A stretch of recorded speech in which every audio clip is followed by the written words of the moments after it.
फिर जैसलमेर लोकसभा सीट पर रोचक मुकाबला है और आज प्रचार का अंतिम दिन। इसी बीच जैसलमेर विधानसभा में प्रचार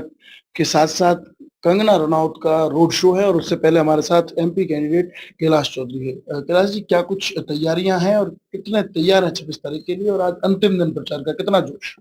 ऐसा है कि भारतीय जनता पार्टी का कार्यकर्ता हमेशा तैयार रहता है, वो चाहे चुनाव हो और चाहे सेवा का काम हो। तो इसलिए सभी जगह पर कार्यकर्ता उत्साहित है और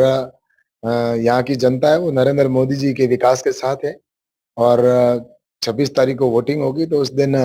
निश्चित रूप से भारतीय जनता पार्टी के पक्ष में यहाँ की जनता मतदान करेगी और पिछला जो मार्जिन था उससे भी अधिक मार्जिन के साथ इस बार जनता का आशीर्वाद रहने वाला है। क्या लगता है त्रिकोणीय मुकाबला और मार्जिन पिछली बार 4 लाख था, इस बार क्या मार्जिन रह सकता है और क्या समीकरण बैठेगा? मैंने कहा ना कि इस बार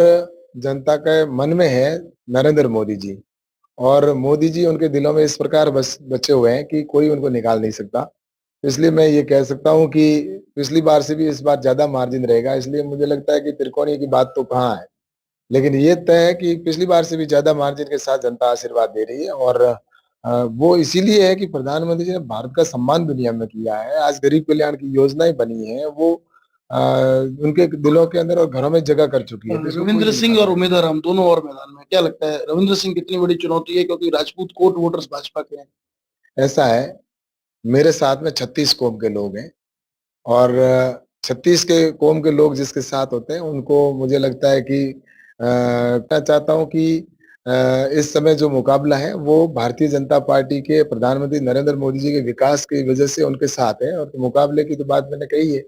कि भारतीय जनता पार्टी के पक्ष में एक तरफा माहौल है यहाँ पे। उम्मीदवार हम बार बार दावा करते हैं जाट मुस्लिम और मेघवाल गठबंधन के तहत जो है इस बार सीट कांग्रेस निकाल लेगी, क्या लगता है? मैंने कहा ना, भारतीय जनता पार्टी जाति की राजनीति नहीं करती, ना ही धर्म की बात कर राजनीति करती है। भारतीय जनता पार्टी विकास की बात करती है, राष्ट्रवाद की बात करती है और राष्ट्रवाद हर व्यक्ति को आपको पता है कि सबसे पहले पसंद है। तो भारतीय जनता पार्टी के साथ मैं तो यही कहूंगा कि दूसरे दावे करने वाले तो जब रिजल्ट आएगा तब पता चलेगा, लेकिन ये तय है कि राजस्थान में 25 की 25 सीटें भारतीय जनता पार्टी। रविंद्र पर आरोप लगे थे, बार बार कहा जा रहा था देशद्रोह के भी कई आरोप लगे, काफी कुछ ट्विटर पे ट्रेंड भी हुआ, आपके भी कई बयान आए, क्या लगता है क्या कुछ है इसके पीछे? ऐसा है कि अगर कुछ ऐसा है तो निश्चित रूप से उस पे एक्शन होगा और कार्रवाई भी होगी, लेकिन सच्चाई मेरे को तो यही कहना है कि ये देश है वो बहुत ही ऐसे देशभक्तों ने इस देश को आज़ादी दिलाई है और राष्ट्रवादी विचारधारा की आज इस देश को निश्चित रूप से हर व्यक्ति की आवश्यकता है और ये बॉर्डर की सीट है और बॉर्डर की सीट के ऊपर आज नजरें पाकिस्तान की भी रहती है और पाकिस्तान की भी है कि ये सीट किसी भी प्रकार से नहीं आए, क्योंकि यहाँ की जो घुसपैठ और वो उसकी सारी है, तो इसलिए मैं ये कह सकता हूँ कि यहाँ पर